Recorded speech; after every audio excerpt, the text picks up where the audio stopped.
পল্লীকবি জসিমউদ্দিনের কবিতা সেই আসমানীদের ঘর নয়। একটুখানি বৃষ্টিতে চালার ফুটো দিয়ে পানি গড়িয়ে পড়ার এই দৃশ্য খাগড়াছড়ির এক প্রাথমিক বিদ্যালয়ের। বৃষ্টি হলে এখানে পানি পড়ে, এখানে বন্যা উঠে, আমরা অ্যাসেম্বলি করতে পারি না, পড়াশোনা করতে পারি না। বৃষ্টি হলে বন্যা উঠে, আমরা ৩-৪ দিন ক্লাস করতে পারি না, আমাদের খেলার জন্য মাঠ নেই। সাপ দিয়ে পানি পড়ে ১৬ ডিসেম্বরে, তারপর ২৬শে মার্চে কুচকাওয়াজে আমরা অংশগ্রহণ করতে পারি না। আমাদের মাঠের অভাবে আমরা বাচ্চাদেরকে অনুশীলন করাতে পারি না। প্রতিষ্ঠার ৬১ বছরেও উন্নতমানের কোনো ভবন হয়নি জেলা শহরের শব্দমিয়া পাড়া সরকারি প্রাথমিক বিদ্যালয়ে। আসমানীদের ছোট্ট ঘরের মতোই ৩৩ বছর পুরনো ভবনের ছোট দুটি কক্ষে পাঠদান চলে এই বিদ্যালয়ে। আমাদের এখানে দুইটি রুমে মিলে ক্লাস হয়। বর্ষায় তো বাচ্চাগুলি স্কুলে আসতেও চায় না, সাথে স্কুল, অভিভাবকরাও পাঠাইতে চায় না।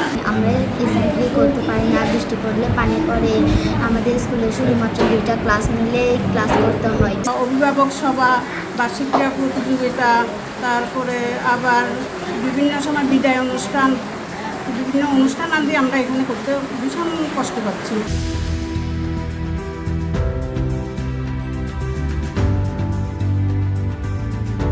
শহরে প্রাণকেন্দ্রে অবস্থান হলেও এই বিদ্যালয়ে নেই পর্যাপ্ত শ্রেণীকক্ষ, নেই কোনো খেলার মাঠ।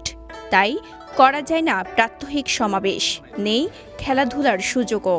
এতে বাধাগ্রস্ত হচ্ছে কোমলমতি শিক্ষার্থীদের মানসিক বিকাশ। কমপক্ষে 4তলা বিশিষ্ট একটি ভবন চাই, পাশাপাশি খেলার মাঠ চাই। এখানে প্রায় 230 জন ছেলে মেয়ে লেখাপড়া করছে, প্রতিদিনই বহরে প্রায় 200 ছেলে মেয়ে এখানে উপস্থিত হয়, যার কারণে তারা এই ওয়াশ ব্লক ব্যবহার করতে পারতেছে না। শুধু তাই নয়, এই বিদ্যালয়ে শৌচাগারও যাচ্ছে তাই অবস্থা। স্যাঁতস্যাঁতে হয়ে গেছে পুরনো দেয়াল আর মেঝে। এতে দুর্ভোগে আছেন শিক্ষক শিক্ষার্থীরা। আবার অল্প বৃষ্টিতে পানি ঢুকে যায় শ্রেণীকক্ষে, বন্ধ হয়ে যায় পাঠদান। সাইক্লোন এবং স্কুল করা দরকার বলে মনে করি। এইবারের বাজেটের মধ্যে, অর্থ বছরের বাজেটের মধ্যে আমি রেখে দেওয়ার চেষ্টা করব।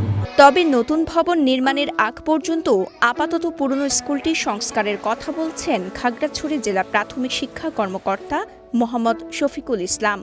এটা ডিজাইন পাল্টানোর জন্য হয়তো আবার লেখালেখি করতে আর এটা আসে নাই। আমরা এটা আশা করি যে আগামী জানুয়ারিতে মধ্যেই এটা ইডিপি 5-এর ফার্স্ট ফেজে যে বিদ্যালয়গুলো পুনর্নির্মাণের জন্য আসবে, আমরা সেটা তালিকায় দিলাম। প্রতিষ্ঠার 5 যুগেও বিদ্যালয়টির উন্নতমানের ভবন না হওয়ার বিষয়টি দুঃখজনক ও বিস্ময়কর বলছেন শিক্ষক শিক্ষার্থী ও স্থানীয়রা। দ্রুত ওই বিদ্যালয়ে নতুন ভবন নির্মাণের দাবি তাদের। খাগড়াছড়ি থেকে খোকন বিকাশ ত্রিপুরা জেকের পাঠানো তথ্যচিত্রে সাফা মারওয়া, কালের কণ্ঠ।